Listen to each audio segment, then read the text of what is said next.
Dante obeyed, and commenced what he called his history, but which consisted only of the account of a voyage to India and 2 or 3 voyages to Levant, until he arrived at the recital of his last cruise, with the death of Captain Leclerc, and the receipt of a packet to be delivered by himself to the Grand Marshal, his interview with that personage, and his receiving, in place of the packet brought, a letter addressed to Monsieur Noirtier, his arrival at Marseille, and the interview with his father, his affection for Mercedes and their nuptial feast, his arrest and subsequent examination, his temporary detention at the Palais de Justice, and his final imprisonment at the Château d'If. From this point, everything was a blank to Dante. He knew nothing more, not even the length of time he had been imprisoned.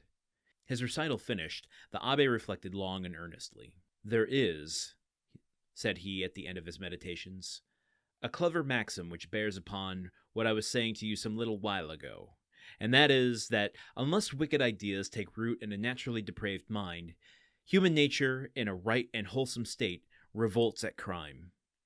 Still, from an artificial civilization have originated wants, vices, and false tastes, which occasionally become so powerful as to stifle within us all good feelings, and ultimately to lead us into guilt and wickedness. From this view of things, then, comes the axiom that if you visit to discover the author of any bad action, cease first to discover the person to whom the perpetration of that bad action could in any way be advantageous.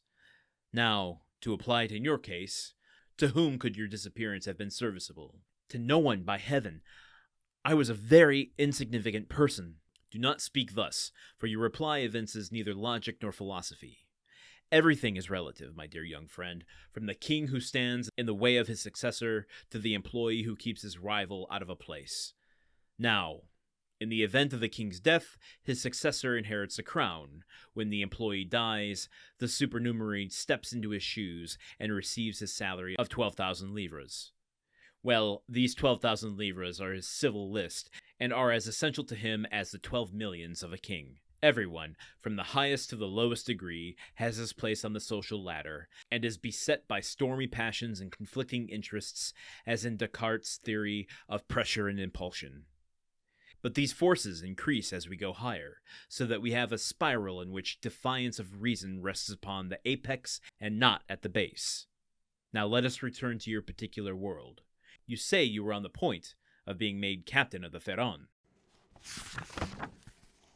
Okay, this happens often with hyper-intelligent people. There's a lack of social awareness or decorum that comes with, I think, the territory and temptation to explain things. So, as we saw in yesterday's episode, where Dante was explicitly saying, "Yo, half the words you say have no meaning to me. I don't get what you mean. I don't understand what you're saying."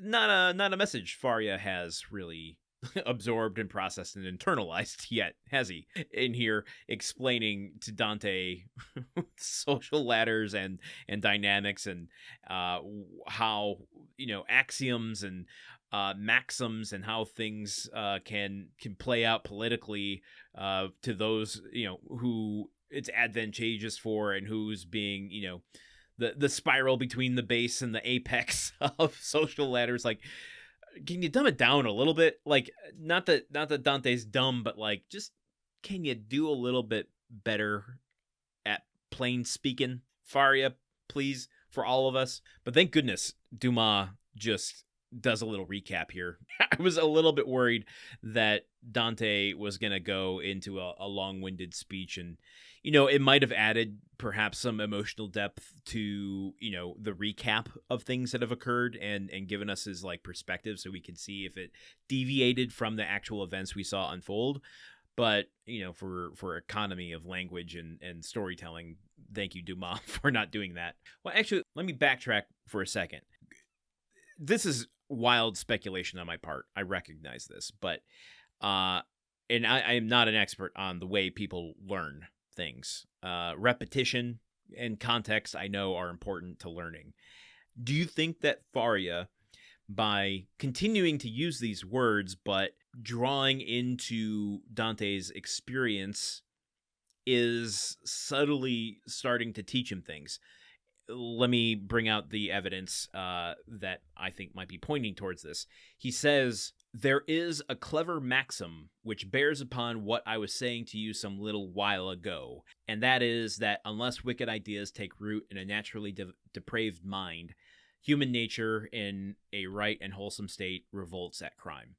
Okay, that is referring to when Dante was suggesting killing a guard during their escape plan, and Faria saying, no, that's a moral, ethical bridge that I'm not willing to cross.